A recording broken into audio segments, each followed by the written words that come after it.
I was in college, or now we usually call it university, many years ago, I had the privilege of talking to several of Ellen White's grandchildren. And one of the questions that I asked, and it wasn't just grandchildren, I talked to other people too that remembered Ellen White. This was about 52 years after Ellen White had died. So there were still a number of people living in California where I grew up and went to school who remembered Ellen White, had personal recollections. And one question I asked over and over was, did you ever receive a message from Ellen White based on a vision? And they all told me no, except for Ellen White's oldest granddaughter, Ella White Robinson. And here's the story she told me. They were living in Australia. Ellen White had her home at Sunnyside, right near Avondale College. And Willie White, Ella's father, had his house. Their family was living across the road, up the road a little ways from Sunnyside. And the school was just getting started. And there really were not any hotels or motels. When people wanted to come and learn about the new schools, decide whether or not to send their children there, why, there was no place for them to stay. So they ended up staying in the homes of some of the faculty members, or according to Ella, the number one place people wanted to stay was Ellen White's house. Now that says a lot about Ellen White as a hostess, if you want to stay there. But in fact, she had so much company. In one letter she says, I think I'm going to put a sign on the front of my house that says free lodging. I mean, everybody's coming, so why not just do it? Anyway, Ella said that if Ellen White's house was already full, then she said it seemed like people wanted to stay at our place. And of course, when you have company, what does that mean? A lot of extra work. I mean, there's extra laundry that has to be done, food that has to be prepared, even the kerosene lamps, all the chimneys have to have the smoke taken off of them. And Ella said that one of her jobs was scouring the great big kettles or the pots that they cooked in. They had a wood stove, and these things would get smoke on the bottom of them, and she'd have to take them out behind the house. They had a sand pile, and she had to scour off all the smoke. And she said she hated it, just hated it. And with all this company, she said her friends, her classmates, they had a little church school, she said they didn't have all that company, so they didn't have all that work. And she said, I got to thinking, this is really unfair. Now remember, she was a teenager at this time. She said, this really was unfair, and I was so unhappy. So she said, I began to pray to God that God would impress my grandmother, Ellen White, to tell my mother not to have me do so many chores. And because that's a fair prayer. I mean, maybe not fair, but it's not an unusual prayer for a teenager, I suppose, to ask.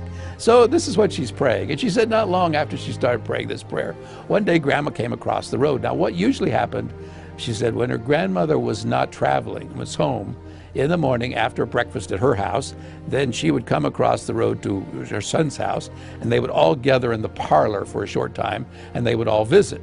And normally, they kind of had it, just kind of unknown feeling that when they got to a certain point in the conversation, then Ella and her younger sister Mabel would take the little twin brothers that they had, well, they were actually half-brothers. Willie had remarried.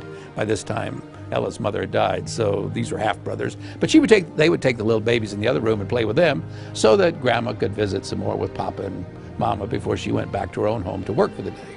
So this morning, Ella said, Grandma was visiting, and everything seemed like it was that point when Mabel and I should take our twin brothers into the other room. And so we started to do that, and Grandma said, no.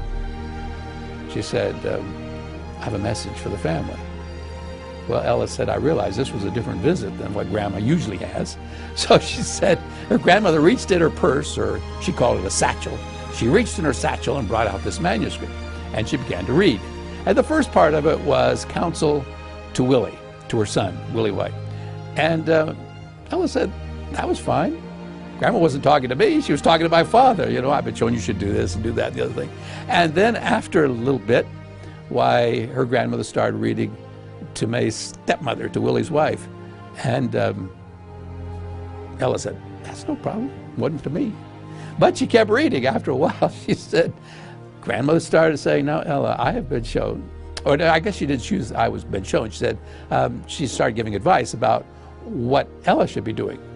Her mother is so busy with all this company and everything that, Ella, you should help your mother more. You should help lift her burdens.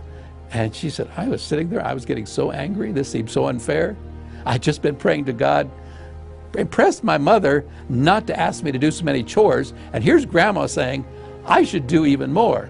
And she said, as her grandmother kept reading about how important it is, no matter how little and insignificant something seems that we've been asked to do, we should do everything to the best of our ability. She said, I was so angry. She said, I'm embarrassed to tell you this, Jim, but I shouted out, I called out to my mother, or to my grandmother, did you just make that up, or did the angel really tell you all that?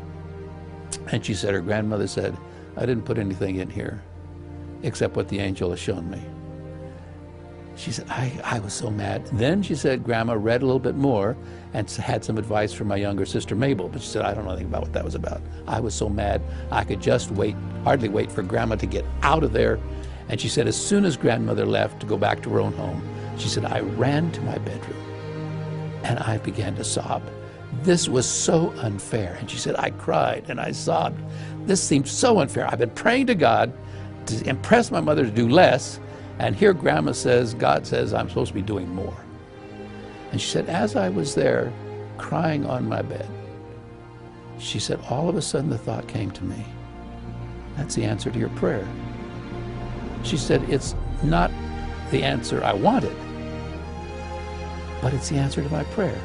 And I can still see this little, very short woman, very frail woman who was in her 80s when she was telling me this story, her thin little finger pointing towards heaven as she said, the thought came to me that the great God of heaven had taken time from all that he does running the universe to send an angel down here to my grandmother to answer my prayer. Just a little teenager, answer my prayer. She said, I have been eternally grateful ever since, but I'm embarrassed to admit that was not my first reaction. She said, I dried my eyes. I remembered there was a big kettle out in that sand pit out behind the house. I went out there, she said, and I gave that kettle the best scrubbing I ever gave any pot or pan in my life.